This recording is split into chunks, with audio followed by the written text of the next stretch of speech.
All right, let's do it live on a Thursday edition of the program. Merely Bo, the Great Z, Luminaries in studio right out of the gates. Luminaries. Safeties coach Ephraim Banda on with us. Cornerbacks coach Brandon Lynch. And this is pretty cool because is today – so mandatory minicamp is over. It's over. Is this like, dazed and confused, like last day of school, we're gone? What's the feeling for you guys? You've been building towards the end of mandatory minicamp. What's this day like for you guys, Ephraim? Well, I'll tell you this. I got a flight out tonight to see the mouse. I got a 6-year-old daughter. B's got the older ones now, so he took all those trips back in the day. So I got that flight out tonight to see the mouse, so we're excited to do that. But a little bit of that for sure. But it's been a good, productive 9 weeks for sure. Well, we've certainly seen some of the players they were making a break for it right away. You remember that show? 1 o'clock flights. You remember Cannonball Run? Oh, yeah. When we were a kid? That's what it was like. Yeah. Zipping on out of here. Gone. Yeah.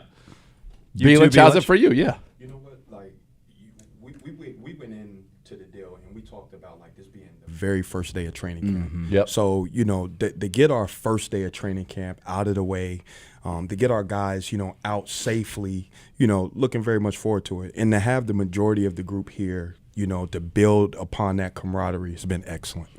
And it was spirited at the end today. I thought that was the most spirit when you guys got down in the red zone a little bit. That was the most spirited kind of period early. The offense had a decent showing, and then you guys roared back. But it seemed like everybody was out there was having fun and chirping quite a bit. Yeah, I think Juan, you hear Juan's voice and he gets it going. It's usually Juan or Greg. Those two are the ones that really ignite the group. So definitely nice to have the group together, and like B said, start training camp off the right way. That was Jim's message, and B hit it right there. We really felt like we started it. We wanted to start off training camp with this practice. But definitely spirited. I'm looking forward. I know me and B are looking forward to really competing, once we get out of these 5 weeks. Hey, keep the focus on the work, right? What's understood doesn't need to be said, but definitely looking forward to it. B. Lynch, one thing we had Juan in here yesterday, and we've had MJ was in here. We've had Greg. Greg was in here too. And one thing that I noticed in talking to all of them was, and I can't think of a better way to put it, so I'll just put it the way I put it to them. We got a lot of pros. We got a lot of people who know what their business is, that know how to approach practice, and there's a serious tone to. You're fun, yeah. We're going to chirp, but there's work to be done. I just sensed it with a lot of our guys coming through this spring. Absolutely. The way that we spell fun is WIN. And with us having like a shared situational awareness, like the guys keep the foot on the gas. We really do a really good job leaning and trusting on others. We talk about, our D-line being the engine. We talk about our linebackers and our safeties really being like the GPS. And then our guys in the back end, they're talking about being like the rims and the tires, the tip of the spear. So like those guys have really, really, really bought into everything that we've asked them to do. And Lord willing, that's what we're going to keep seeing. I just feel like there's a lot of purpose and joy. Mm-hmm. That's what it really feels like to me. Guys love being around each other. They love working, and there's a lot of purpose because I think there's a sense, we can do something special. And for you guys, working together second year, in your roles, and your room is basically at 100% back. And your top 4 guys are back, and some veterans have cycled in, guys like Tony Brown and Justin Hardy who have been around the league and know what that's about. How's that been for you guys? Continuity, not only with each other, not only the scheme, but really, like the same principal players are going to be playing. I believe this in coaching. The more connected coaches are as a staff, the better results you get with your players. We have a really connected staff. Me and B are always next to each other. We never leave each other. If there's a meeting going on, B always pops, hey, get me. If ever I'm behind, we just never leave each other. And you see that in our players too. They're connected. The group is connected. I think, getting here last year, B was huge for me. And I was blessed to walk into a group of men that already, that understood that, that B had done a great job before of connecting that group and making sure there was culture. It was my job to come in here and learn it and be part of it and become part of it. And at the same time, just know that how important what you're saying, that culture, that connectivity is, not just on the field, but off the field, in the meeting rooms, in those situations. For you personally, This is like a question I would ask. Like I say, when you think about the end of your first mini camp as a safeties coach in the National Football League, and then you think about you today, what's the biggest difference? Maybe what's been the biggest surprise or the most fun learning? Well, first off, I gave B. Lynch probably the biggest hug I could give because he was so important to me, through that process. He really carried me and helped me through that. I've told him, his wife, how much they meant to me as a person, as a coach in year one. I felt like, he was carrying a lot of extra weight, and my job going into year two was to take as much of that weight and carry it with him and be with him. And I think I thank you, B, for that for sure. But definitely year two is nice. It's been nice because I was not in this league. I didn't play like B did, so it was definitely it was a blessing to go actually have a year two. Last year was a sprint from the day I got here until the very last game, so it was definitely a blessing, and I appreciate you, B, for helping me through that. Oh man, pleasure, man. And it's one of those things. We have a mantra where we say when we do our job, we win, and I think that that relationship is a big part of that. Something that we always talk about in our defensive culture is 1 + 1 = 3. Well, if the sum of the parts isn't greater, then we can't do what we need to get done. So, having a guy like Ephraim come in that, not only is the focus on the work, but the focus is on the team. The focus is in the right place on helping others, serving others, and he says how much that I've helped him. But it was so much of a blessing for F to come in and help myself as well, especially when we talk about the connectivity of the group. That's something that you can't fake, and obviously you don't have to be great friends now to be, efficient in your work. But I tell you what, when you have common interests, when you have guys that are unselfishly pleasant, guys, are going to come in early, they're going to stay late, they're going to do what's necessary so that your family and others can be successful, it makes it very easy to serve a man like that. You guys this is a transient business, right? It's a lot of it's a shotgun marriage, like you're meeting people for the first time. Well, we got this got to work, or otherwise everyone could be anywhere. One thing that we've noticed, and we've had a lot of the coaches in here as well, and there's some new faces this year again, a lot of connectivity though. Like you guys have built, you see this all the time in college now, like the brotherhood and all that stuff. You guys have built that here. You can feel it. I talked about the connectivity with the players. It's there in the staff too, quickly. Absolutely. And kudos to, Andrew and Kevin, for getting the right people in the seats intentionally. It's something that, as a lifelong learner, to see people in senior leadership, go over and beyond to make sure that, top down, the right people are in the chairs is a huge blessing. Yeah, Jack's on your side, really. Jack Cesare is the only new face, and it feels like he's fit in right away. Played in the league, obviously. Had Obo down in Houston. And so it just feels like, and of course, Tarves, who's incredible in his own right. He's a one of one. He's a one of one. Guy loves ball. But yeah, I think there's something to that. And as a compliment to you guys, everybody we talk to, both effusive in their praise for you. But for you, like that guy like Rodney McLeod be like, I love it in that room. Yeah. I love what the coach, and he wanted to come back. Like he had unfinished business here. I thought that was really cool, and probably something that's a nice little feather in the cap, that you're doing something right. Yeah. You know that. Yeah, it's a blessing to be able to coach a guy like that. Again, to B's point, AB and personnel, I thank them every day for him. He's helped me a lot, as much as B has helped me through year one, going to year two. Having a 13-year pro in my room makes me better. Yeah. Jim making that, helping make that happen. Though putting him in the room really helped me a lot, in year one, and still helping me today. Since he's in the room, he's like, hey, I got a really good question. And sure enough, he asked this question. I'm like, that's a phenomenal question, Rod. I need to get the answer for that. Yeah. But yeah, it's been nice to have him back. I definitely excited that he wanted to be back. I felt good in my heart when that happened. Yeah. So love having the OG there. He makes all of us better. He makes the room better, and I'm excited for him to be here, and I want to make sure that this is his best year. Mm-hmm. You talked a little bit about AB and coach and really the organization.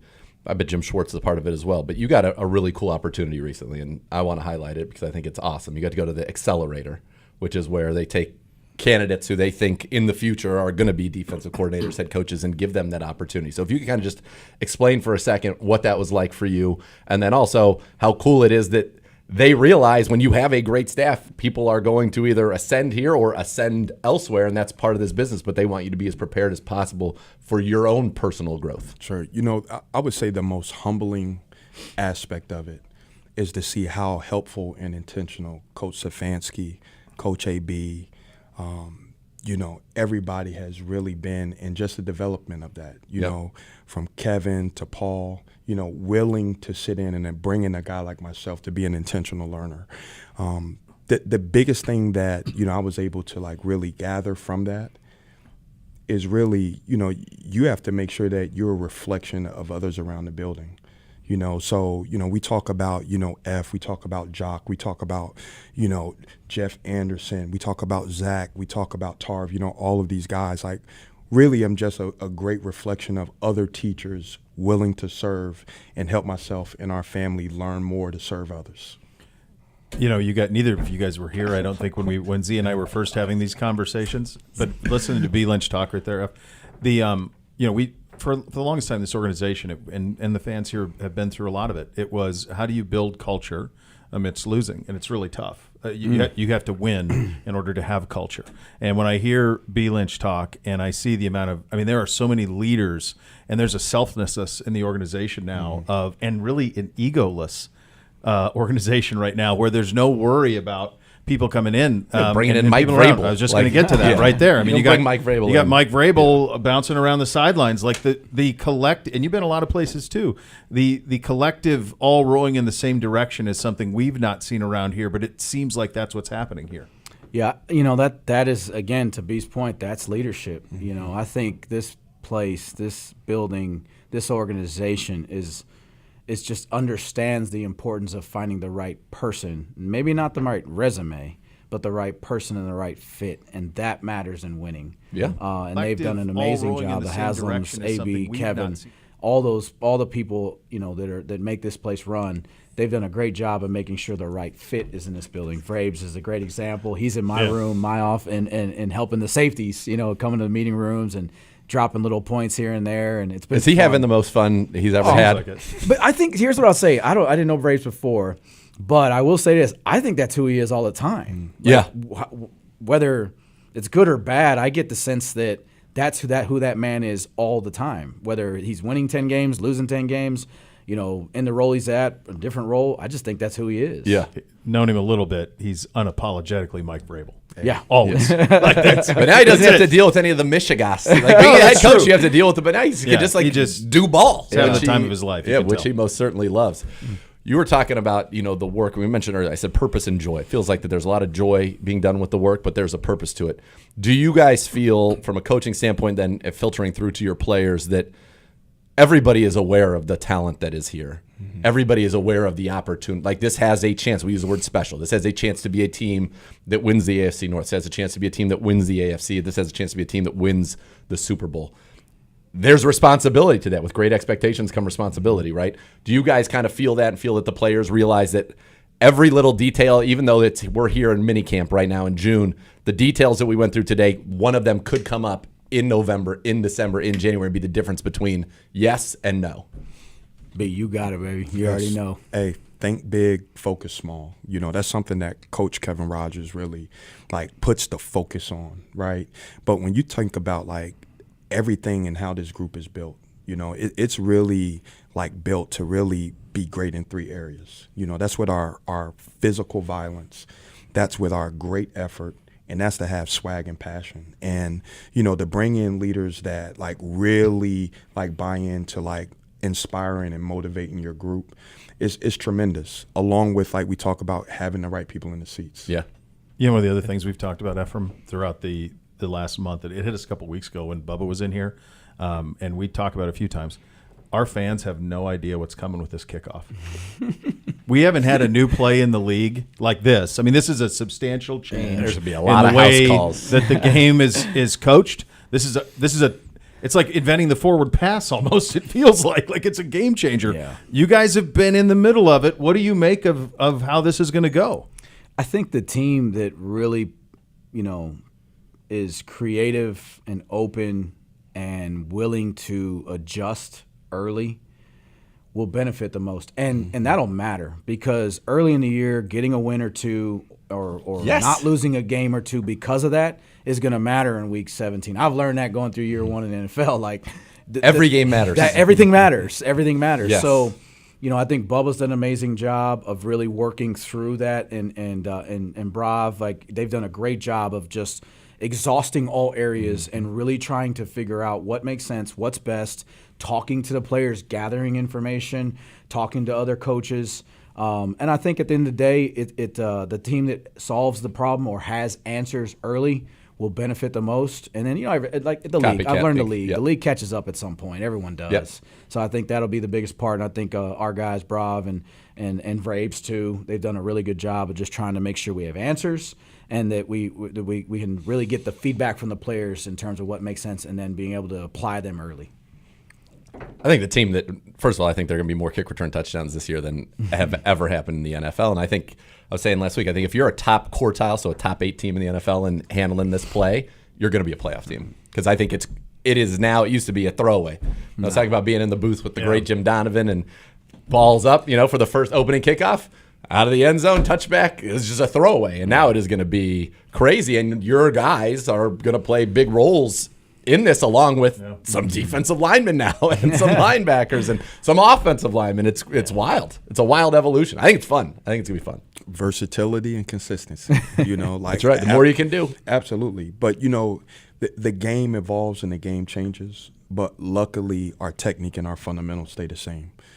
So again, like getting guys that are extremely technically savvy, like guys that do it right all the time. And at the end of the day, like having guys that are going to give great effort, right? Yep. Like that's what it's going to come down to. It's going to be new for everybody, but everybody having the mindset of making it work, I think is going to be great. All right, I have one that's a little more of a fun question for you, Coach Banda. Grant Delpit signs his big contract last year. Unfortunately, we know he got injured at the end of the season. He comes back in OTAs, and the first OTA I was at, his hair was just out there. Had the huge fro going, coming out of his helmet. Good. I thought he looked great. Yeah. So then I see him a week or two later, gone. Yeah. And he said the people in the room gave him so much crap that he had to put it away. So you're in the meetings. How was it? Was it really that poorly received? I thought it was great. I was team let it hang, man. Yeah. Like that thing looked good. I told him. I thought so too. Y'all had the Twitter with the slow motion and the whole thing when he had it out. I loved it. So no, I was not in that camp. I was in the opposite camp. But, I liked it. I thought it was a good look for him. Just goes to show you, even when you're ball out, sign a big contract, you still your peer pressure can still get to you. Your peers are still your peers. The money don't matter. It matters what B. Lynch thinks of me, not the money they're paying me. Did you have an opinion on it, B. Lynch? I had none. So he did have an opinion on it. It could have been just too much swag. He went from 22 to 9. And it just is that's a lot. That's a lot of swag. And you're allowed to be visored up. And he looks how he looks. He's visored up. Like yeah. it's really. He looks like one of those people you'd make in Madden. You look like that's what he Central looks like casting. with that thing. Look, we know how much fun you guys have had through this month. We know the grind that an NFL season is. How will you be unwinding this summer, and how critical is it for you guys to get a little bit of an unplug to recharge over the next 6 weeks? Sure. Reframe and refocus, right? Luckily, our daughter is going to college. So, being present in the moment, I think is going to be like the biggest thing for our family, not counting the days, making the days count, making sure that we're present, but at the same token, we all have to make sure that we're keeping the focus on the work. Because we do this to serve others, not just our family. So along with our family going to recharge and refocus, obviously like sharpening that axe. And, Coach Stefanski talked about the players coming back in the best shape of their life, mentally and physically, so that's something that I'm taking that challenge as well. I love it. That's so good. And I know what B's about to go through. My son went to college a couple years ago, and I know that experience and what that felt like, and his baby girl's going. My daughter's gonna be a junior in high school, so I'm you're getting there. It's tough. Scary, it's not easy. But I will say this, this is a time for our families. Yeah. We don't get a ton of time. We work really, really hard. I try to. B's awesome, man. He's a great role model for me as a father in terms of like making sure you're present for your family.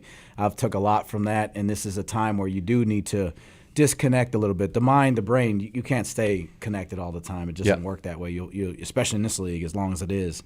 So this is definitely a time to to connect with them and be present, truly present. I've learned that, and especially as long as the season is, to be present for them. But like B said, there's a time where that you'll feel that little twitch, and you'll be like, you start itching, and you're gonna want to make sure you're ready and prepare, which we will be. And I'm with B. When I heard Coach say that, coming back in the best physical shape, in my mind I was like, I'm gonna come back with the best installs I can make. So I love it. And I like that. It's a great message to be present for your kids. I'm finding now with my 16-year-old, now that she's driving and everything. Mm-hmm.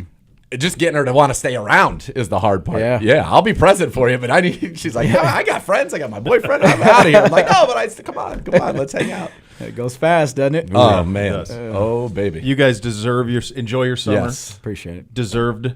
Enjoy yourselves, unplug, be with your families. You're great people, great representatives of the organization. It's always a thrill to have both of you in here. It's a real treat. And at the same time, pure joy. What a way to kick it off here on this Thursday edition of Cleveland Browns Daily, 850 ESPN Cleveland.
All right, welcome back in. Cleveland Browns Daily, 850 ESPN Cleveland. Time for your hot topics of the day, presented by University Hospitals.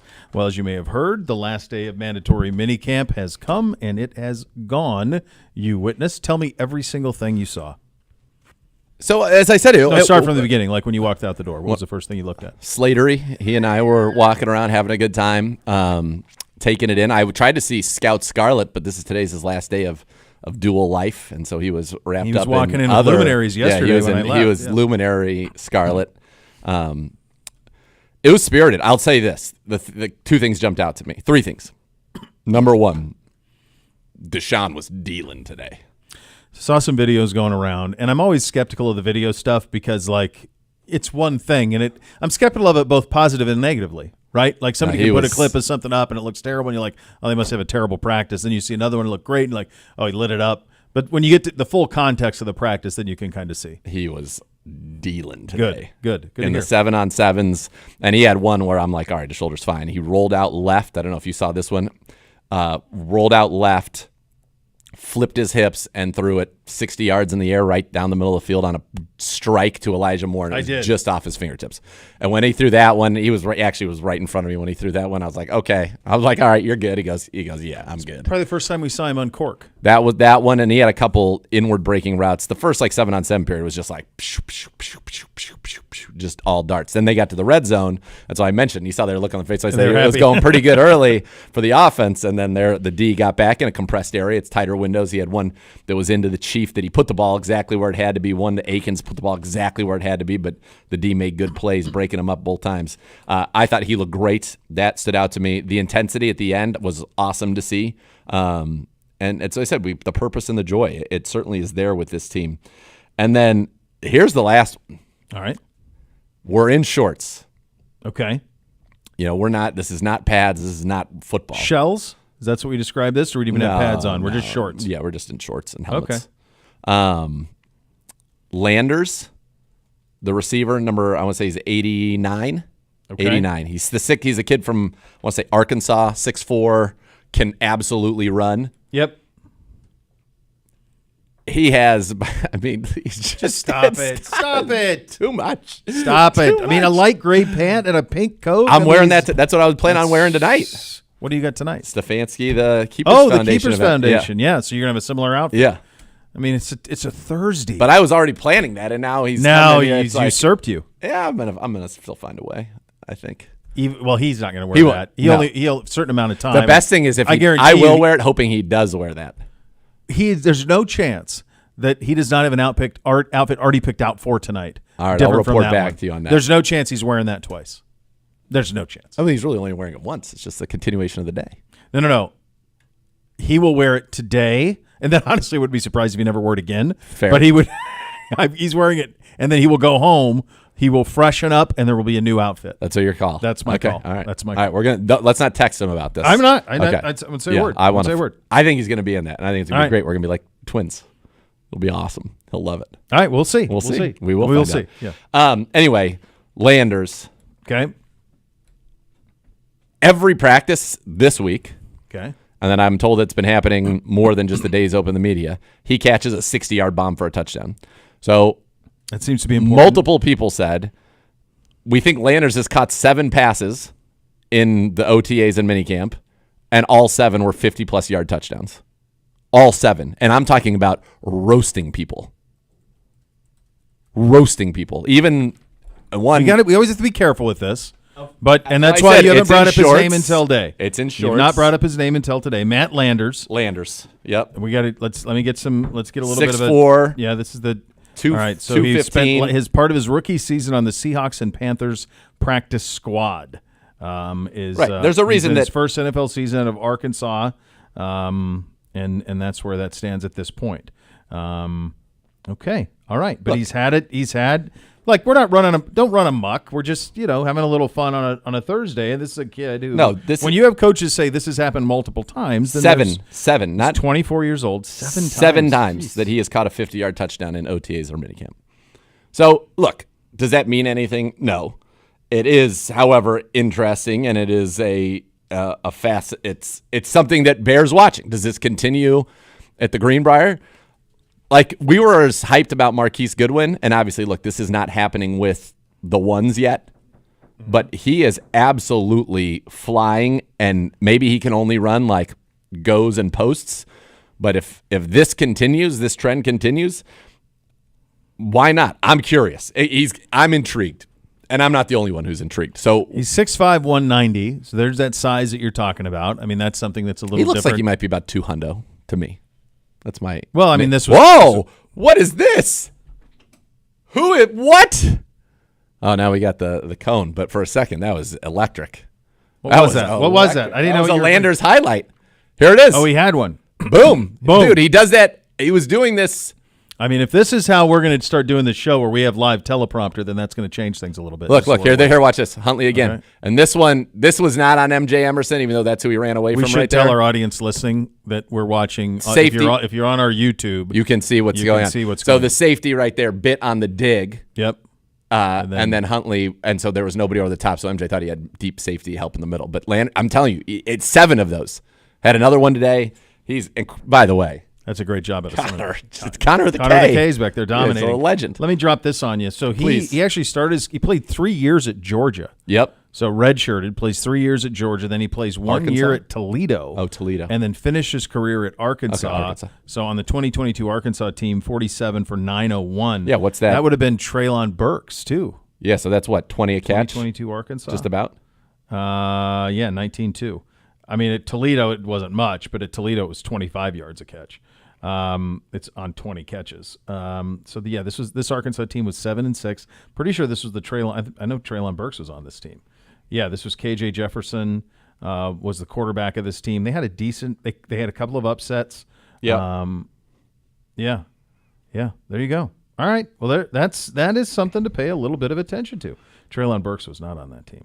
Not. Okay. No. But no, it's just, again, we're not going crazy about it. We are keeping it very much. But it was an attention getter, especially because people are like, oh, yeah, he's done this. I'm like, I've seen this guy catch 3 bombs. Somebody's like, that's his seventh 50-yard touch. I'm like, really? And then I talked to somebody else independently without even bringing it up. They said the exact same thing. So that's something. What it is, I don't know. But as I look at our wide receiver room, yeah, in my opinion, this is Nathan Zagura's opinion. Well, that's not a humble opinion. That's it's very humble. No. Yeah, no, that's one of the voices. To me, I think there are 4 receiver spots locked up. Beyond that, I don't think anybody is guaranteed anything, and that's me, including David Bell. That's including this year's draft pick Jamari Thrash. I think if like Mike Woods, who's looked very good, Landers could shock people. Darted. I just think there's going to be a ton of competition for the 2 receiver spots behind Amari, Judy, Elijah Moore, and Cedric Tillman. And so it's gonna be a fun thing to watch. Yes, yeah, it will be. And it's one of the few spots where there's real opportunity. Yep. There's not a lot. Most everything's kind of locked in. Mr. Zagura. Do you have time to continue just kind of pontificating a bit? Yeah, I got an hour and 40 minutes. All right. So I want to run something by you that I'm going to say we came up with, but I think it was not you and I, but me and my partner who I came up with this idea with. Go. I'm going to say I think he came up with it more. He mentioned it, and then I really ran with it. Then you ran with it. Okay. So his idea. Oh, that's the wrong I think you want to talk into the microphone. Well, he's looking for some I don't know charging what you're apparatuses. doing. I know Bo knows what I'm doing. He's looking for charging apparatuses and yeah. Go ahead. So one of the things that's hard in the NFL with young players, take Landers, for example, take Mike Woods coming back off of his injury. Yeah. Take Charlie Thomas, who was on our practice squad last year. Isaiah Thomas, who's been on our practice squad last year. Young, talented players, they don't get to play football. And so the thing I said, it was basically said out loud, like it's a shame that these aren't, like guys roster spots 54 to 75 aren't the ones who are playing in the UFL. Yeah. And I said, yeah. I said, wait a second. I was going back to my FIFA days, and I'm like, the big-time soccer clubs, they'll loan guys that they really think are good, but they want to be playing to smaller clubs where they're now big fish in a small pond, and they just get to play and develop and grow. I said, it makes no sense to me because he goes, think about it. Everybody who's in the UFL is not amongst the 32 times 90. Correct. Which is a large number of people. So the chances of finding somebody from those leagues that's actually going to do something, it's very small. It's tough on them. If those leagues were, instead of these guys doing your OTAs, because that's basically what you'd be giving up, right? It would go from kind of before OTAs through OTAs. Maybe they're done now, the UFL. Are they? Oh, no. They're still ongoing, yeah. So you would have those guys getting to play. You might have to adjust the season a little bit, but that they would be playing football against people of their skill level as well. So you'd actually get to see real development and have an idea maybe as an accelerator of creating a true, we'd call it minor league. Okay. Are you doing this? No. Okay. Because I talk a lot over the course of a day. Yeah. And sometimes I forget where I talk about what. Yeah. We've never talked about the UFL on this show. Okay. Well, we've talked about the UFL, but we haven't talked about it in these. Okay. So it was on my morning stuff. I laid out almost word for word what you just laid out. That's why I thought you were doing this. No. So my plan was work together. Yeah. Get the draft, move the draft back into the middle of April. Okay. Start their season, the UFL season. I know they want to start it right after the Super Bowl. Forget that. Start it right after the draft. Then have each team, similar to what you said. The example I used was like there's like Real Madrid B, like in La Liga 2. There's and Bayern and Borussia Dortmund. They all have like B second teams. B teams, right? So what you do is Second you sides. give if there's 32 teams in the league. Yeah. Okay, so each team. You go 16 teams in UFL. There are 2 NFL teams on each team. And those players are players 54 through 90 that make up those. It's a similar thing to what you're saying because what you just described is the problem. How can they get better without playing? Yep. They have got to play more games, and you have an avenue to do it. And now all of a sudden you would have some fan interest because the Tampa Bay Bandits are the Cleveland Browns and the Cincinnati Bengals players 54 through 90. Yeah. They're on that team. And they're down there playing. And then that's your minor league team. So you can watch somebody like this. You still have control of them, much like in the loan system in Europe in soccer. You still have the control over them organizationally. But now they can actually get better. They can play games. Yes. They can run routes. They can catch passes. They can throw passes. They can cover. Like you can only train so much. Right. And being a scout team, when you're on the practice squad, all you're doing is scout teaming. I really thought you were doing that. I thought we did this. No. No, I couldn't agree with you more. I don't. Now, would it take the NFL subsidizing the UFL? I don't know if it would even take. Would you even have to do that? Would you want a formal? It would be more. I think the biggest hurdle would be making sure that the medical and training staffs are up to par. Well, the league could do that. Yes. We have enough money to do that Right. where we could hire the people that were appropriately trained and ready to go to handle that, and you could do that. This is a big league. I think it makes would a lot of benefit. sense. I think it would benefit a lot. And because now That's wild. you would have people that you get to see them develop. You know what their role. I bet it would create trade interest in certain people. Yeah.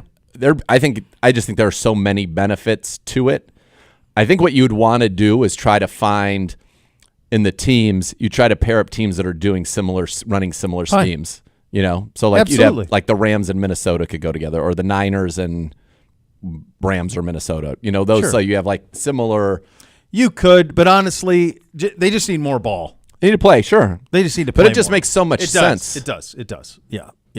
No, Like DTR should be quarterbacking. He needs to. in a he league. needs to play. He's played a lot of football at UCLA. He needs to play Can 10 keep playing. games as a starting quarterback. Yeah. He needs to be able to do And the that. season doesn't even need to be that long, right? No, it needs to. It if should you be. started.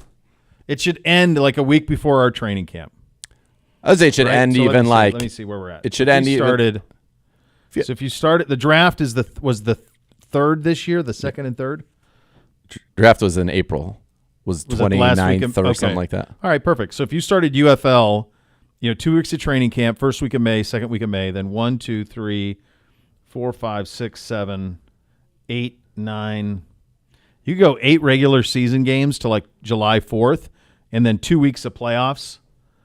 I mean, it doesn't have to be this, but 8 regular season games and then 2 weeks of playoffs, champion, and you're done. I think You're you done could even before start camp. it before the draft because you're probably not going to send your Yeah, that's rookies true. You that could even- year. Yeah, that's true. You And could that way do you can end it maybe like it ends the last week of June, so they would still have like 3 weeks to refresh their bodies and decompress before they go right into That training probably camp. makes more sense. Yeah, you're right. Because like a rookie isn't going to. You're not it'd be sending more your for like rookies. the second year rookies that are still trying to hang on. Exactly. So you've got to be already on a roster. To me, it seems like a no-brainer. It feels like there's this asset out there that you could do this with. I mean, you could call it Like it would be fun to watch. NFLU. I mean, UFL. You could just be Yeah. NFL with a U on it, and go and have them. Yeah, I mean, games are critical, man. Guys like DT. Think of all the guys who are drafted. Desmond Ritter, for example. Yeah. It would be so valuable for him to be playing. Mac Jones would Jones would be in this league. You know Absolutely. what I mean? Who's the kid who was with the Titans, who was drafted a couple of years ago, the quarterback? Oh, Who got usurped by Levis, Malik Willis. Yeah, he needs to go play ball. These would be the quarterbacks of the league, and that would be fun to watch. That'd be fun, and you could, they'd easily have. If there were 16 teams, you could have 16 guys who need to play. How about the fact that I was talking with Depot today, and he said something, I said something. We're like, "This is great." I did this whole bit in Columbus. Yeah, I did this whole bit. It doesn't surprise me. I did 15 minutes on this thing. I laid out the whole thing. That's funny because it's drawing like 1,000,001. I told him today. I go, you just gave me 20 minutes to talk about today. That's why I literally said those words to him. I did because what got us started about it was the ratings. Like it's doing 1,000,001. Yeah. Or, sometimes it's 700,000, somewhere between 700,000 and 1,000,000 week in and week out is what UFL is doing. So there's an audience for it, but it's not being used the way that it could be. I think there's a functional thing that's being missed that would also, I think, increase the ratings, and you'd have a more valuable property. I think you'd have to be have only been in the league for a certain number of years. Like this isn't for veterans. I agree. It's all your, second to 5-year player or something Yes. like that. Yeah. Yeah. I agree. I think it'd be awesome. I really thought you were doing this. No. The whole time you're doing that, I'm like, this is a long way to take something that I've done and to present it as yourself that isn't as much of a payoff as normally when we do this. Because it wasn't. Right. It wasn't. I really thought you were, though. That's amazing. Yeah. I'm with you. All right. We'll go around the sport. It was genius. It is genius. It is genius. You, me, and Depot. Mm-hmm. A lot of big brains. Huge reigns. Well, one. Ginormous. Well, two, quite honest. Only one state school kid there. Yeah, true. Just a little fish trying to swim upstream. That's all we're trying to do here. Doing just fine. We'll go around. Look at it in your salmon. What a great analogy. Nice, very nice. We'll go around the sports world coming up next. Those are your hot topics of the day, presented by UH. You listen to Cleveland Browns Daily on 850 ESPN Cleveland.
Hey, Browns fans, check out Vivid Seats for the official fan experience partner and package to this season's games. Purchase Vivid Seats Terrace Experience seats and score club access, parking, and pregame field passes all included. VividSeats.com to learn more on that. Around the sports world, the U.S. Open is underway down at Pinehurst, number 2. Patrick Cantlay, 65 at a U.S. Open. All I heard was how this thing was going to, winner's going to be three under. He goes 65 round 1. Ludwig Oberg, -4 on this one. Pavon, who led for much of the first round, he is 2 back at 3, and then Finau -2. There was great thrill out of the gates because Tiger birdied his first, and you thought, and he had a chance actually to birdie his third. Look at this. This is great. How about it? I don't know if you can see it, but it's great. Well, he had a chance to birdie his either second or third, and missed it. And then the next time he had a putt about that distance, 8 to 10 feet, it was for bogey, and then away we went. And then the wheels are off for poor Eldrick. Yes, very sad. Mickelson was like 9 over or something. So was Justin Thomas. Blew up. Yeah, right there. They're on the third right now. The group of Schauffele, Scheffler, and Rory. And have any of them in the red? Scheffler found the bunker. Schauffele's 1 under. Okay. I thought for a second that Koepka's like a Clydesdale, and he got off to a great start, 3 under. Yeah. And I thought he was I figured he would just par out, take his 3 under, do another one like what he always does at the Open, like 3 under, 3 under, 3 under, and win by 3. But then he ended up finishing it even. Yeah. I don't like the look of it. I don't like it at all. I think it's gross. Sorry. I don't disagree with you. Sorry. It's not. It is not a visually appealing golf course at all. I don't think it's fun at all. I don't think it's fun to play, and it does not seem – it seems like most of the holes look exactly the same. Like where – so to help me, it feels like they're trying to make this look like now that it's some links course on the ocean, but it is not. No, it's not. No.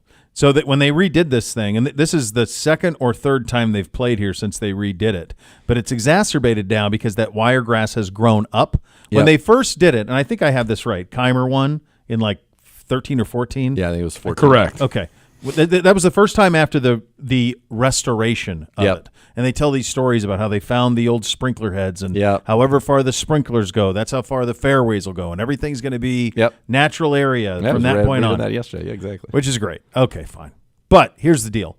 At that time, there was so much sand that used to be the rough that the grass wasn't so grown up. To me now, honestly, it just looks like weeds. Yeah. It looks like weeds. It looks like it goes fairway, weeds. Is what it seems to me. I know it doesn't. Yeah. But that's what it looks like. Looks like it goes fairway sandweeds. Yeah. And there is nothing to me cool about any of the holes. It feels like one of those things like I would get on the tee box the first time and go, hey, this is cool. This is different. I've never played in this type of environment before. Sure. But then you go to the second tee and go, oh, this is just like the last one. Yep. Yeah, because it's what it is. It's, I don't know. I don't like it. No, I don't either. I liked it on at 6:30 in the morning. Yes, that was fun to be able to get up and see good. Tiger on the first tee, which was his 10th. The 10th was his first. That was fun to be able to watch the coverage. I enjoyed all of that, but the course, it's just not it. And the idea that we got to be here like every 6 years or whatever, too much. Like it's like the same as Oakmont and Pebble Beach. I don't, and I know there's a history there. I get it. I'm with you. I'm with you 100%. I'm not impressed by it at all. I don't think it's visually appealing. No. And it's, as I said, a lot of the trouble feels very random. Like if you're in there and you're 1 foot out, you could be in the bush and foot left. You're just insane. It just, I don't know. I don't think it's a compelling layout. I think it's, I don't know. It doesn't, to me, U.S. Open, in my mind, so Augusta is Augusta. That's for like big hitters, and you got to be a good putter. The PGA can be kind of almost whatever it wants, depending on what course, but it should be like one where you play really cool, interesting, fun. Like I'd love to see it in Mesquite, Nevada, Wolf Creek. Like that's a PGA to me. And then the British. Do you think is the that British. real quick before you go on to that? Do you think that's what that's the problem that the PGA has? Is what is it? Like they're most known, I think, because they have the biggest, coolest trophy. Okay. The Wanamaker's huge. Yeah. So that's kind of their thing. But like now they're playing some U.S. Open courses. Yeah, they shouldn't. They should I be agree with playing you. cool, different. Never seen this before. Yes. And it's the Professional Golfers Association. To me, it should also be places like Cypress or Pine Valley, places Seminole, places that normal people can't go. Yep. Just forsake the crowds for once. And by the way, if you held a major at LACC, you can hold a major anywhere. Correct. Anywhere. So, but I'd like to see stuff we've never seen before. Yeah. I don't need to see things on a rotation in the PGA. Sorry, I just wanted to jump in. I agree with that. And then the U.S. Open, to me, is supposed to be the tournament that is won by the best ball striker. The person who is consistently hitting the ball in the fairway, consistently hitting their approaches in the right place, where the rough is penal, where it puts accuracy. It's for Augusta's for power. You could say the British is for shot making. You could say that, in my mind, the PGA then would be like who handles something different. You know, if Wolf Creek, for example, massive elevation changes, and you're playing like just some crazy cool course. Yeah. And then the U.S. Open is for ball striking, accuracy, precision. Who is the most precise golfer on the planet today? I agree with you. That's what it should. That's not. And maybe, this ain't it. I think maybe Pinehurst used to be before they did the restoration. Maybe it did have that to it. I don't recall when Payne won there all those years ago. I don't remember. No, like to me, Olympic Club is a way better U.S. Open venue than Oakmont, Olympic Club, Marion, Shinnecock, Wingfoot. Yeah, and like those are all like what is going to happen when they're at Congressional in a couple years? I mean, they did this at Congressional, not this, but they took out all the trees at Congressional. Yep. Like, remember how Congressional looked? Yeah. Like tree-lined, high, huge rough. There was a look to it. See what's still and this course, and I don't know why this is fun. Like Scheffler just hit a ball out of the bunker onto the green, and the greens are like turtlebacks, and so it rolled off into another bunker. Like, okay, that's not. And you could say, well, then he needed to be precise to avoid the turtleback, and I get that, but that's not what it's supposed to look. It's supposed to be tight. It's supposed to be penal rough. I agree. And then it is supposed to be small, fast greens. Yeah, I agree. And it shouldn't be 65 in round one. No, U.S. Open. By the way, 5 under ought to win it. Even should there should be the U.S. Open in my mind is the tournament where like even wins it, and you see them grind and struggle, and every shot they're stressing about. I agree. That's what it's supposed to be. Not this. Oh, it's going to be so firm and it rolls here, like firm and running around and ball bouncing weird ways. That's part of the British. They've got that. They're already doing it. They're doing it, and they do it better than anybody. They do it better. All right, you hear Coach from the podium coming up next. Listen to Cleveland Browns Daily on 850 ESPN Cleveland.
Bo here for my friends at the James B. Beam Distilling Company. Sunny days call for refreshing cocktails, which is why Basil Hayden's mellow, refined, subtly sweet bourbon is a perfect choice for your summer entertaining. Basil is the approachable, lighter side of bourbon, distilled with a higher percentage of rye to give it a subtle spiciness, perfect for the setting and the tone of the season. From hosting backyard dinner parties to happy hours on the patio, beach days, enjoy time with friends in a more approachable, sophisticated way. Head over to basilhaydenbourbon.com to check out their cocktails for your next gathering. You know, I had somebody this morning because we've done this a couple of times, and I've said do the lemon twist with the rocks and and do it that way with your Basil Hayden. I had 2 people tweet me saying that they did it and they enjoyed it thoroughly. And of course. You will. It's refreshing. Duh. It's great. It's a big win. By the way, of course, it's a big win.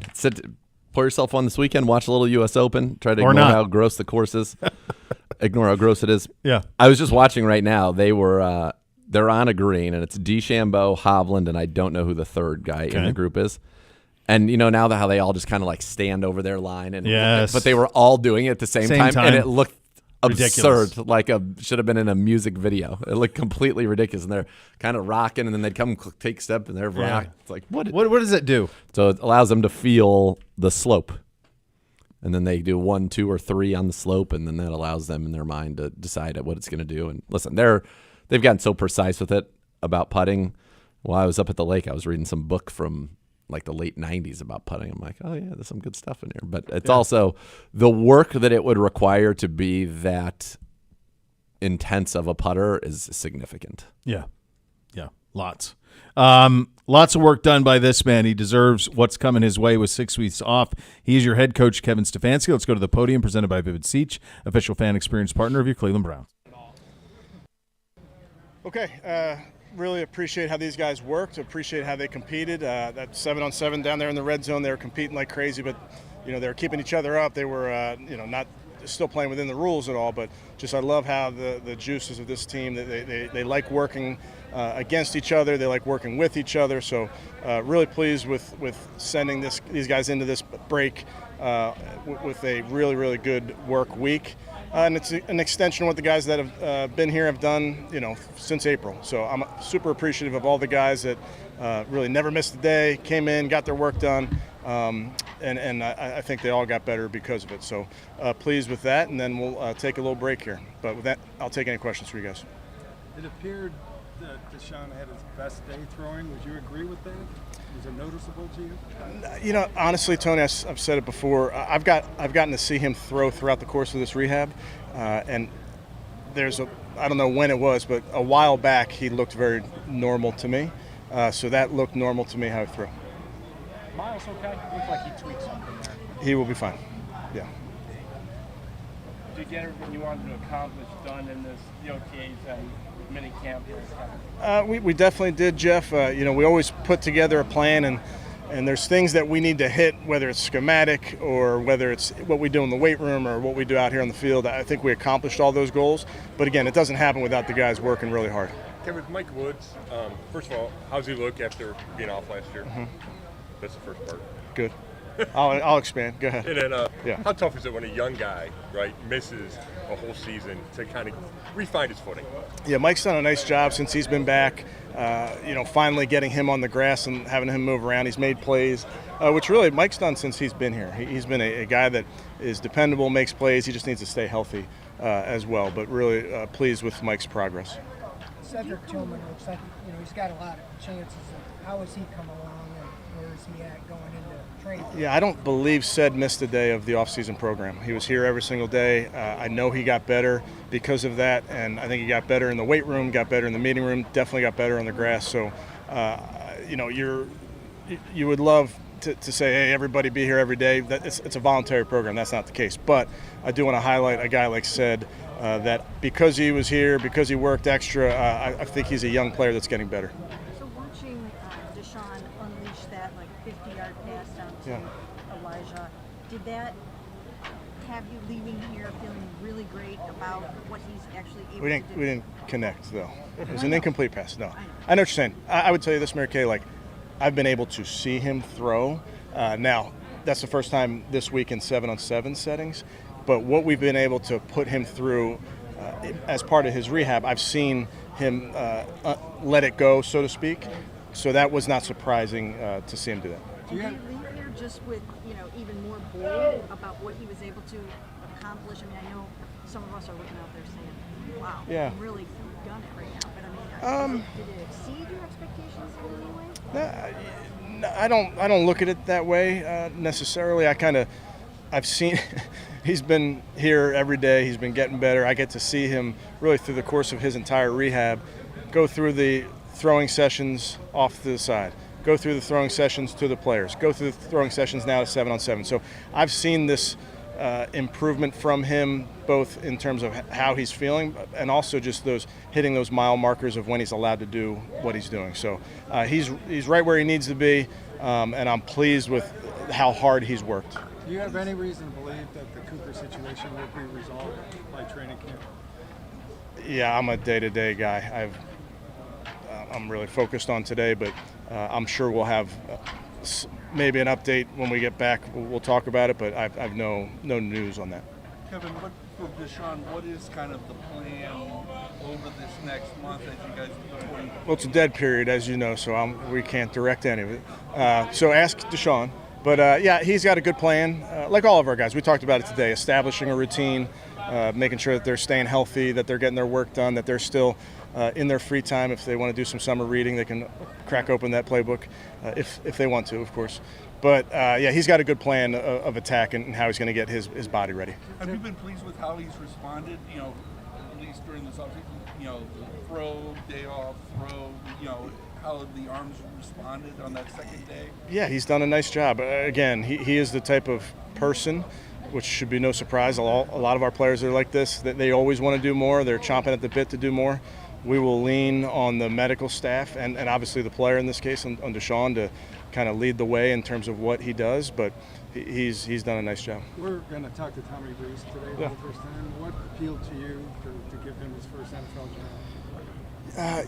I've known Tommy for a little bit. He came up and visited with us a few years back, so developed a relationship with him. I've actually going way back. I remember George Payton talking about Tommy when Tommy was at Notre Dame, because George Payton had worked with Tommy's dad at the Chicago Bears. So Tommy's very, very well respected in our business. He's had some very high-profile jobs, both playing and coaching. And when the opportunity came where we could add him to our staff, we thought we were adding a really good young coach with a ton of versatility. He's going into that tight end room, which he doesn't have experience in that room per se, but he's around some really good coaches that can help him there. But he's made a huge impact already to date. Doesn't he have an additional title, pass game specialist? Yeah. What does that entail? Does it I don't know. contribute to the game plan? Yes, he's going to specialize in the pass game, I guess. It looked like when you're putting together a coaching staff, especially when you have a lot of people, do you know kind of what the puzzle should look like when it's in? And what are you specifically looking for as you fill each of those? Yeah, I do think about it as a puzzle, and every piece is important in a puzzle, and some pieces are bigger than others, but you need every piece to put it together, and that's kind of how I think about putting a coaching staff together. There are some big pieces that you got to get right, but all those little pieces finish the product, finish what it has to look like. So we think long and hard about that, and then fitting those things together, making sure you have people in roles where they're gonna grow, and roles where they're gonna make a big difference. Kevin, we've seen results last year. It's pretty easy to see why you're going back to the Greenbrier to start training camp. So Tony can get some golf in, is where we're going. How do you make that a unique a unique trip, doing it in back-to-back years? Like last year, obviously, Right. it was unique and things like that. Yeah, obviously inaugural year last year, but we will do a few things differently. The schedule, how it shook out, we'll have one day here before we go down, which is a little bit different. We'll have a 5-in-a-row block down there, which is a little bit different. So we'll adjust a few things, whether it's practice plan or how we meet. We'll do a couple things different. Kevin, going back to Tommy, that tight end coach position has been a starting point for a lot of guys. I mean, think of like Drew, but other guys too. It's been a starting point for them. What is it about that position, that coaching position, that kind of allows a guy to kind of learn? Yeah, it was a start for me as well. I think highly of that position, both as it relates to football, but also for young coaches. It is a great spot where you get a ton of run game, you get a ton of pass game, you get protection, so you're really exposed to so many areas of offensive football. Tommy's been a coordinator. He's been a quarterback. So this is a different role for him, but one that I know I'm really excited about. I think he's excited as well. Do you think the positive experience Greenbrier last year and then how you guys did throughout the season and guys kept referencing it, do you think that won guys over? Like initially they were not thrilled about going down there, and now they might be excited for it? It's a good question. I didn't poll them when we were asking if they want to go back down. I don't know. I think the guys recognize, at least I believe they recognize, that it's good to be under one roof. It's good to be together. It's good that they get X number of ping pong games in. All of that adds up. You can do team building exercises. You could also just put everybody under one roof, and organically those type of things happen. So, but I don't know that the guys view it any differently. I think we're going down there to get our work done, but we also get to be around each other. Andy's obviously filling big shoes, replacing Mel. As a coach generally, when you're replacing an established coach like that, how do you try to not fix what ain't broke, but at the same time differentiate yourself? Andy's very, very smart. He knows that he needs to be the best version of himself. I think when you get in trouble in any line of work, in this case in coaching, when you try to be something you're not. So he's going to be himself. He's going to do it how he knows how to do it with a ton of help. We got some great coaches on this staff, obviously some players that have done a nice job. But when you are coming into a position like Andy's coming in, and I'm sure there's others that have been in similar positions, you just have to worry about being the best version of yourself. Kevin, what does Foreman bring to your running back? And what kind of role do you think he might do? We'll see, Nate. I think all those type of conversations about roles, they all get figured out over the course of time. He's a big physical runner that's played a lot of football, has had a lot of success, and recent success at that. So excited to add his skill set. But in terms of roles, it's just so early to say. Kevin, you guys had so many injuries in that safeties room last year. Just getting a chance to see those guys out there this spring, what has that been like? And to get Rodney back, too, especially. Yeah, it's a really strong group. Like you mentioned, Ashley, there's young guys in there, there's some older guys in there, some established veterans. It's a group that works really, really hard, extremely intelligent. At minicamp, getting everybody out there so we can see everybody work together, I think was a huge bonus. There was a lot of chirping out there at the end of practice on Yeah. the side of the ball. Yeah. How good is that to see at the end of this minicamp? Yeah, it's outstanding. Yeah, we love it. We love, and part of it is one of the core things we're built on is competing. And you can compete in a 7-on-7. Now, we don't want any collisions, but you can compete like crazy. And I saw the guys competing like crazy. And listen, we whistle while we work. We want to have fun out here. So when it's coming from both sides, and to me, it just elevates the level of competition. And when you do that, it's the old iron sharpens iron. I mean, that's what it is. When you go good versus good, you're trying to make each other better. And if you got to talk a little trash along the way, that's fine too. All right, there you go. Coach Stefanski at the podium. Mandatory minicamp is over. Tommy Reese coming up at the bottom of about 2:30, bottom of the hour. We'll get to that. Beautiful. Coming up at the bottom of the hour. Look forward to hearing from him. Me too. And his observations of his first NFL minicamp. We've got a bunch of stuff around the sports world, including a game last night. I'll get you caught up. Was it a game? Well, it was, yeah. Hell of a thing. We'll get to it coming up next. Cleveland Browns Daily, Boring. 850 ESPN Cleveland.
And Bo here from my team at Renew Home Exteriors. It's time to update the exterior of your home.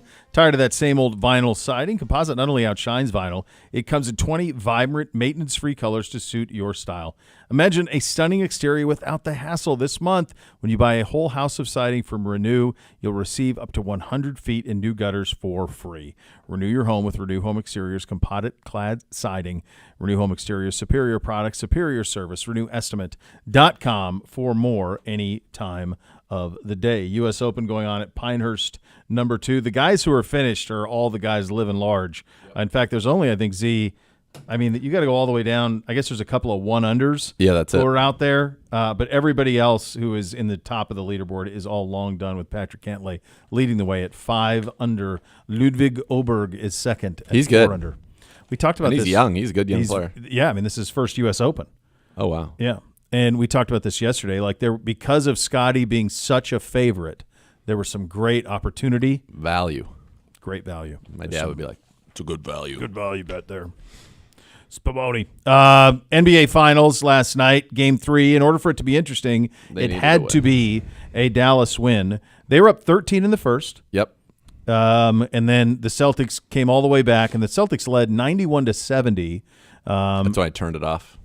Yeah. I don't blame you. So it was 91-70 in the start of the fourth quarter. They went on a huge run. So I bounced around. I watched I know what I watched.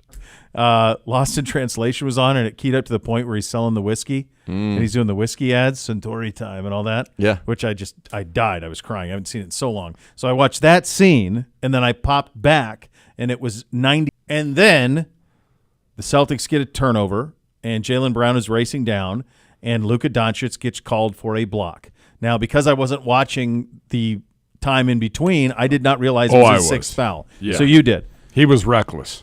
Okay, so I'm very glad I have your context on this, Give, because before I even continue, I would just say this. It is impossible for a player of his nature to play the fourth quarter with 5 fouls. And he had 4 fouls in the fourth quarter alone. But to have 3 fouls from the 12-minute mark to the 5-minute mark is impossible and reckless. Yes. So the officiating was not great. Therefore, if you know they're calling it tight, you have to. But they've got to have awareness. He shouldn't have got in that situation. Correct. Yes. To be playing with 5 minutes to go with 5 fouls when you're the best player in the series. Yeah. That is a complete lack of basketball intelligence. Yes. That being said, I would not have called it a block. And I think it sucks that we were robbed of the last 5 minutes, because basically what happened from that point on was the only thing Dallas had was Kyrie Irving. And he made one really cool jump shot, and you thought, well, maybe the kid's got some magic in him, right? No, he did not have the magic in him. The Celtics are just a better team. They are a better basketball team. For sure. But if there was a chance for it to be even an intriguing series, you needed Denver, honestly. Dallas had to win last night. For sure. And you needed to have that. Over. And this series is over. Yeah. I don't even know if you're going to get a gentleman's sweep out of them. I don't think so. I think you're done. I think that feels like chips are in. Yeah. Our own Brian Windhurst had some very pointed comments on Luka Doncic. Let's have a listen to that. I'm standing here in the Mavericks tunnel. Over there is the Celtics tunnel. That's where the winners are. If Luka's ever going to be a winner coming out of this tunnel here, he is going to have to use what's happened in this finals as a learning experience. His defensive performance is unacceptable. He is a hole on the court. The Celtics are attacking him. They are ahead in this series because they have attacked him defensively. And you've got a situation here where Luka is complaining about the officiating. They have begged him. They have talked with him. They have pleaded with him. He is costing his team because of how he treats the officials. He's a brilliant player. He does so many things well. They are here because of how he did. His performance in this game is unacceptable, and the reason why the Mavericks are not going to win. He's got to get over this. And the fact that he came out after the game and blamed the officials showed me he's nowhere close yet. So maybe over the summer, somebody will get to him, because nobody with the Mavericks or anybody else in his life has. And that's where the Mavericks are at this point. They're never going to get to this tunnel with the trophy if he doesn't improve those aspects of his game. So I think he's up. That's being said to him, I would imagine. Sounds like from the organization. Yeah. So there obviously is some truth to it. However, I would say if you took Luka and swapped him and Jason Tatum 1-for-1 on the two teams, he absolutely could win a title. If he had a better team around him right now, he could win a title. Okay, I'll do it this way. If we were to concede that Luka's the best player in this series, yes. And I will go so far as to say, just for the sake of this argument, I don't believe this, but just for the sake of this argument, that I would say, just for the sake of this, just follow me, Kyrie Irving is the next best, most talented player in this series. I don't agree with that. I think it's Tatum and Brown. He's fourth at best. But that's fine. Let's just say for the sake of it that. Okay. The next 5 are Celtics. Maybe more Maybe than that. 6. Yeah. If Porzingis is there, it might be 6. So, they're just way better. They're just better. They're just better. And I think what I'm interested about Wendy's comments there is I would read that very specifically as someone in the Mavericks organization wants this made light of, and they want him to hear it because he's not listening to what they're saying. That's how I read that. I don't think Brian's just on his own coming with that type of heat. I think someone told him that. 100%. He observed it, but then somebody in the Mavericks said, yes, we agree. We've been talking about it. He won't listen. And that's how that comes out. Agreed. And I think that is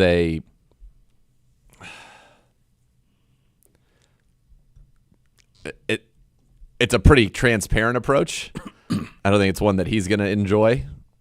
Like if I'm Luka, I'm probably not pleased. I wouldn't think, no. And there is something to it. Like the finals require a certain kind of grit and a full commitment. You can't just be an offensive player. But I mean, for the limited part I watched, sure, there were times in pick and rolls they were able to get him, but he's still a net positive on the court. So he's not the problem. No. He's the problem against this This Celtics is making team. it sound like he's the problem. Like he's not the problem. Yeah. And the other thing there were about a couple games, the first 2 games, Kyrie didn't really play. This should have been Denver. This should have been Minnesota. Denver. Even Minnesota. It just so happens that Denver's kryptonite was Minnesota. Minnesota's is Gibbe running the graphic? Was Dallas. Unbelievable. Thank goodness. Outrageous. The BPA. It doesn't enough. Can't have it. Yeah. By the way, do you know what else happened last night? So I found, if I'm guessing you're going to talk about Tom Brady. Yeah. Okay, so I found about this morning on social media, and I watched every bit of video I could, and it was awesome. His speech was amazing. I had no idea this was happening. I mean, I knew about his roast weeks in advance. No idea this was happening, number one. Odd timing, it feels like to me. Unless they're coinciding with mini, so all the players would be there. But no, so they did it on 6/12, 6 Super Bowls, number 12. Sense. He's going to have a 12-foot statue. Yes. I like that. So I like the symmetry of all of that. All that's very nice. But first of all, I've never seen a Hall of Fame ceremony in the off season. Me neither. We were talking about that this morning. I'm like, you do it in season. It's one of the games where the guy's jersey's going up in the rafters, and it's a big deal. Now it's a primo game that you're selling because I'm sure ticket sales aren't exactly bursting at the seams in New England. Didn't they do that? Wasn't that didn't Vrabel have one? Yeah, yes. that's what reportedly soured. It was alumni weekend there. Yeah, it soured the Titans ownership. Yeah. Here's what the other thing about this is the NBA Finals are scheduled way out. The Celtics continue to play in Boston. Why in the hell would you do a Patriots Hall of Fame on the same night the Boston Celtics are playing? In the finals. The finals. Insane. Just move it a day. You know they play, what is it, Wednesday? They went Buddy, the NBA Thursday, Finals. Sunday, Wednesday. The NBA Finals schedule's been out for weeks. Months. Yeah, it's out before the playoffs actually start. Right. You don't know the other date. playoff Just games. pick and the Celtics are the 1 seed. Right, pick a game where there's Just no why NBA would final. you go head-to-head with the Celtics in Boston? Why do that? Unless you just hate the Celtics. Maybe Kraft just hates the Celtics. I don't know. But, it feels almost personal that he went. Because, Portnoy was there, and he had to leave. He left to go to do the Celtics. Yeah. He was there because they honored him for the Brady Four. The Brady Four. So they honored him, and then he left, and he got all sorts of flack for leaving. He's like, I love the Celtics. What do you want for me to do here? It's He's right. the It's NBA crazy. Finals. Yeah, it was nuts. He wasn't. So we're going to get a 12-foot bronze statue. 12 feet is big. Yeah. That's a big statue. That's double. Yeah. Double human. Yeah. What Brady do you think they go with? Does it have an air pump? No, and I don't footballs? think it's going to be this one. That's too early in him. It's going to be one from towards the end when yes, pointing up, or maybe and he does his let's go as he threw it. He had a very cool throwing mechanic, like that flat-footed. Yeah. Just easy throwing mechanic that was pretty good. Here is a little bit of Tom's speech from last night. I would encourage everyone to play football for the simple reason that it is hard. It's hard when you're young to wake up in the off season at 6 a.m. to go train and work out, knowing that all your friends are sleeping in and eating pancakes. It's hard when you're on your way to practice, weighed down with all your gear, and it's 90 degrees out and all the other kids are at the pool or at the beach, and your body is already completely exhausted from workouts and two-a-days. It's hard to throw, catch, block, and tackle, and hit kids when they're way bigger and way more developed than you, only to go home that night bruised and battered and strained, but knowing you have to show up again the next day for just the chance to try again. But understand this, life is hard.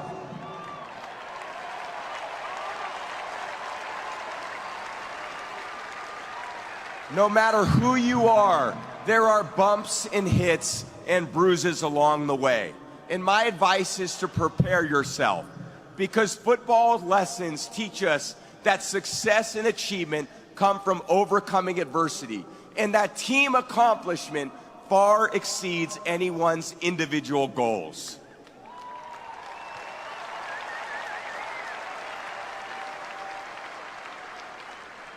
To be successful at anything, the truth is you don't have to be special.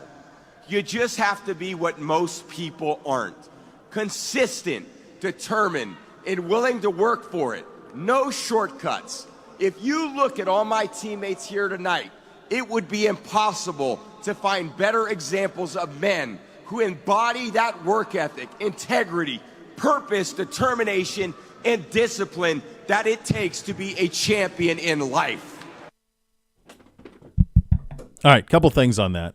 Number one, life is hard. Correct. A lot of truth telling there. He sounds exactly like the Miz to me. Like the Miz? Yeah.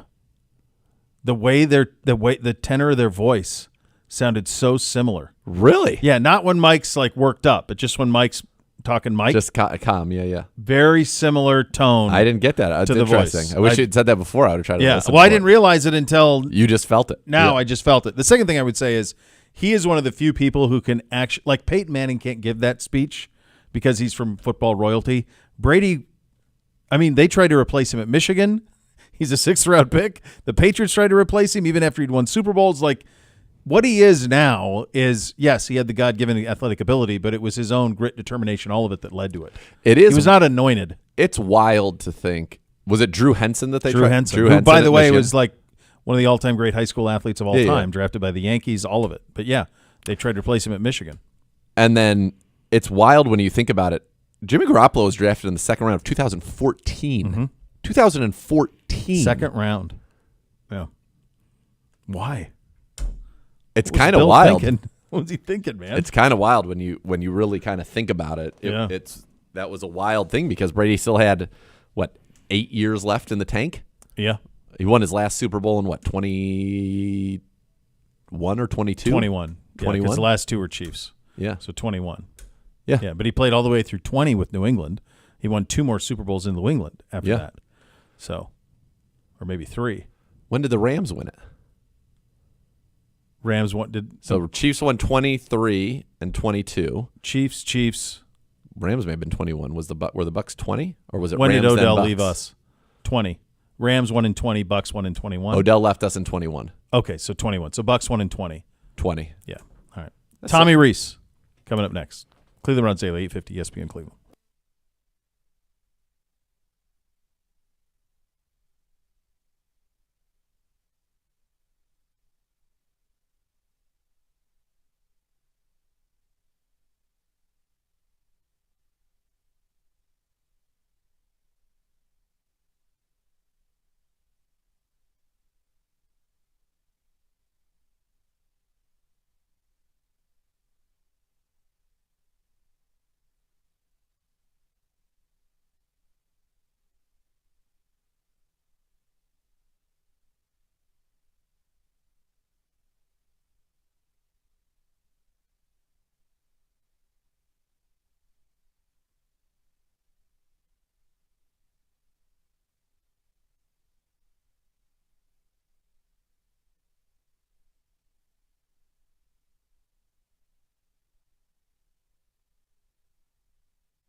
Let's head back to the podium, presented by Vivid Seats, official fan experience partner of your Cleveland Browns. Tommy Reese at the podium. Tommy, how old were you when you were last here? Probably 14 years old. Yeah, shagging Phil Dawson's kicks and out here catching for the quarterbacks and got my first paycheck and all that. So I think my mom still has it somewhere actually, but it's been a long time, but there's a lot kind of still feels the same. Do anything beyond being a ball boy? Not really, yeah. I mean, I was a ball boy, worked in the equipment room. A lot of the same faces are still there. So folded a lot of towels, brushed down the footballs, and shagged kicks. It was a good life when you're 14. There's worse things to do. So do you have a sense of nostalgia then for being back here a little bit? Yeah, maybe a little bit. I think big part of like when I was growing to love the game of football was watching Browns games because my dad was obviously here through some of those formative years for me. So that's always been something that we've kind of held close to. My brother was a big part of it. He was here working. He was, a little bit older than I was. So I think for him it's pretty cool too. So, for our family it comes full circle a little bit, which is, pretty neat. Did you think you'd be in the NFL this soon? It was always a goal as I kind of looked at my career. I was fortunate younger to work with the Chargers for a year, and I was exposed to it and really enjoyed it. And then, things in the college game, I was really fortunate to work for some really good people and have some good opportunities there. So it was always a goal to get back, and really pleased to be here with a great group of players and staff and support staff all around. They talk about things trickling down from NFL to college. How much have you noticed maybe a trickling up from college to the NFL as this, the spread offenses and the RPOs and everything has kind of proliferated the college game? Yeah, I think you see that over the last 8 to 10 years, maybe kind of a mutual exchange of ideas going both upward and downward through the levels of football. I think the games have probably grown a little bit closer in terms of schematic things over the last 5 years maybe, and I think a lot of it's centered around the quarterback position and what guys are asked to do and what they feel comfortable with doing. And it's been really great to learn from the staff that we have here, and work together closely with them, and continue to have those really collaborative conversations as we move forward, get ready for the season. What was it like being coordinator for Saban? I wouldn't trade it for anything. I learned so much. I grew a lot. Being in that environment every day, learning from the greatest coach to do it is something I hold in very high regard. And we grew to have a really nice relationship. We still talk today, and I'm going to owe a lot to him throughout my career. And I'm very happy for him for his decision and where he's at. But that experience is something that you can't ever really describe in words, and really fortunate to have that opportunity in my career. It's pretty demanding. Did you feel that pressure? Look, we all have pressure when you work in this profession. I think I was fortunate to be at a place like Notre Dame where you have that pressure, both playing and coaching, and obviously you demand a lot of yourself when you get into those positions. So yeah, I mean, there's pressure to do well. There's pressure to, own your own expertise and be really good at what you do. But the one thing about Coach is he's really fair. And, that's something that I took from him. And, again, like, there's so many learning experience through my, 1 year there. Yeah, Tommy, I was going to ask you about, you've been in the hot seat a couple times as the starting quarterback at Notre Dame, at Alabama in that spot. What did you take from those experiences that kind of helped guide you today? Yeah, I mean, I think you build a certain callous towards some of that stuff. And, I think we talk about toughness and being mentally tough, especially at that position or in those, jobs in terms of being a coordinator. Like, you need to have that to be able to, really excel in this profession. I think you need to have that to be convicted in what you're doing. And, I think a lot of those experiences have shaped, where I want to continue to grow and continue to go in this line of work. What do you think you can bring to the table in terms of Deshaun as the passing game specialist and having come from the college ranks? What are you seeing, or what do you feel like you can contribute in add to his repertoire. Yeah, I think for me, it starts with the tight end position. I don't know. I think Coach Dorsey and Coach Stefanski have a really good pulse on what makes Deshaun tick and what they're going to try to do with him. I think from an idea standpoint, we'll be collaborative and bringing things that I think are friendly for the quarterback or give them opportunities to play efficiently. And my focus is with those tight ends and then bringing ideas to the table that fit into the puzzle of what we're going to try to put together as a really efficient offense. Why did you choose coaching rather than personnel? It's a good question. I think honestly, my dad was a huge impact throughout my life in terms of football, and he kind of pushed me towards the coaching side of things at when I was deciding to go down this route. I do think it's important to be able to have a little bit of both in you, and I'm extremely grateful for the experience of growing up in a family where player evaluation was talked about at the dinner table quite a bit, which is probably different than a lot of 15-year-olds. But that's a side that I've always been interested in. But to be on the field, to be kind of in the fray with the guys every day, I think when you play and then when you're not good enough to play at the next level and it ends for you, you've tried to find that competitiveness that you're missing in your life. And I think that the closest thing I could find to that was being a coach and being with the guys every day. Were there a couple of things that worked with the year you had with Coach Saban that you took away, like specific, whatever it was, a drill or just maybe a philosophy that he has? Yeah, I think the approach to players, like he would say quite a bit, it really doesn't matter what you know. If your players don't know it, what good is it? And so that's something that's kind of stuck with me throughout. Like, you can be, as the smartest guy in the room, you can be a great X's and O's guy, but if you're not a great teacher and it doesn't translate to your players, then really what good is it? And so, that's always stood out. I think the demand he has on the guys, the expectation he holds everybody to, and the consistency there is really important. And then, Coach Saban's the hardest working person I've ever been around. I mean, he was in his 70s when I was working for him, and his ability to continue to push himself, continue to have that work ethic, it's really motivating for a young coach like myself to see. And hey, there's no secret to why he's had such great success, right? And you get to see it firsthand, and that was really cool for me. Did you have any conversations with him, as you were, making this decision, and talking with the Browns about this? Did you talk with Nick much about? I did, yeah. We talked probably 3 or 4 times after, he retired, and then through that couple-week limbo stage, I called him and he called me. We probably had 3 or 4 good conversations as everything was kind of unfolding on what was going to be next, and he's somebody I'll continue to use as a resource to help me with some of those things. Did he share any Cleveland stories with you when he coached? He told me Coach Schwartz, he told me some Coach Schwartz stories about back in the day, but probably not to share. So. Spread offenses are so prevalent at the college level. Are you being trusted to contribute to the end product here in that regard? Yeah, I think we all are going to be responsible to contribute in a certain way. It's something I think our staff has done a nice job of, and working together and kind of finding where we all fit in, and hopefully we can put together a good product and all have a say in where we're going. I'll say this about Tommy. He was a multi-year starting quarterback at Notre Dame.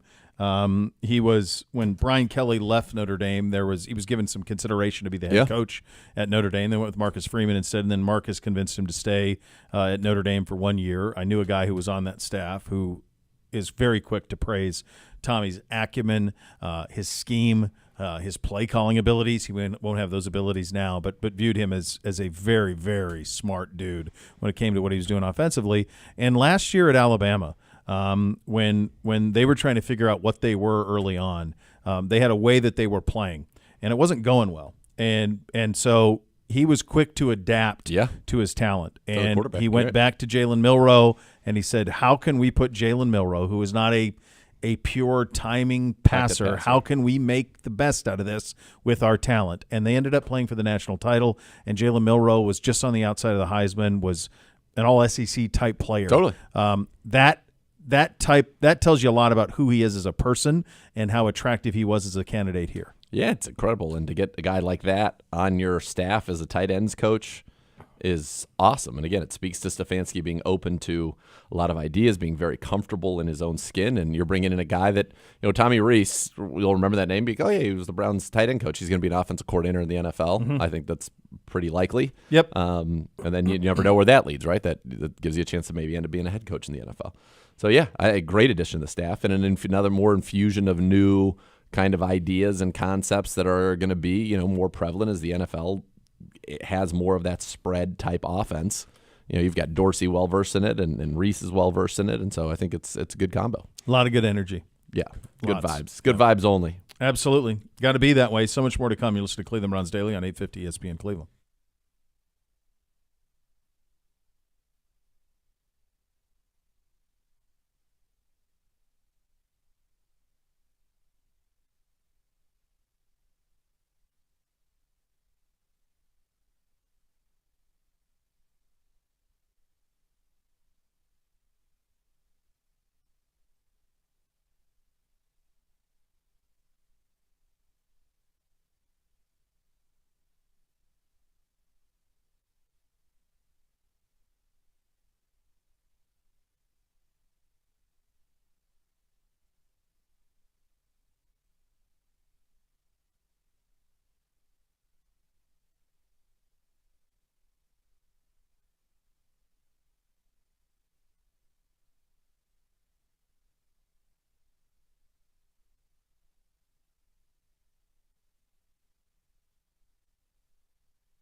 Looking here at a graphic, your response to the treachery of members only. Yeah, that's right. And this is going to happen, what is it, next week? Next Saturday. Next Saturday. The 22nd. Tadmore Shrine, Akron.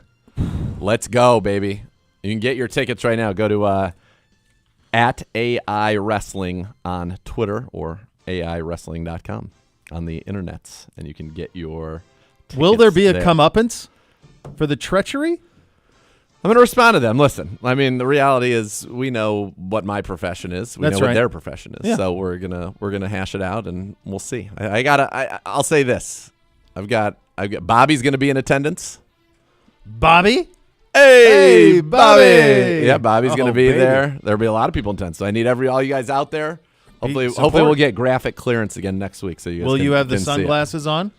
Oh, yeah. That's what I want. Oh, yeah. Yeah, I'm going to respond. Listen, and the good news is I made a lot of friends in this company, a lot of friends who are very accomplished in this company that have my back. They got your back. So it's going to be – and we're going to – members only is going to be very surprised. They're not ready for what's coming. No, they think that I'm just walking out there and going to invite them to 2-on-1 beat me up. No, I don't think that's. Keep thinking that. Keep thinking that. That's not how Pedro and Nana raised you. No. We will be at the block party tomorrow at the Flats, Yes. and we look forward to seeing you all there. The next level is coming up next. Thanks for listening, everybody. Cleveland Browns Daily, 850 ESPN Cleveland.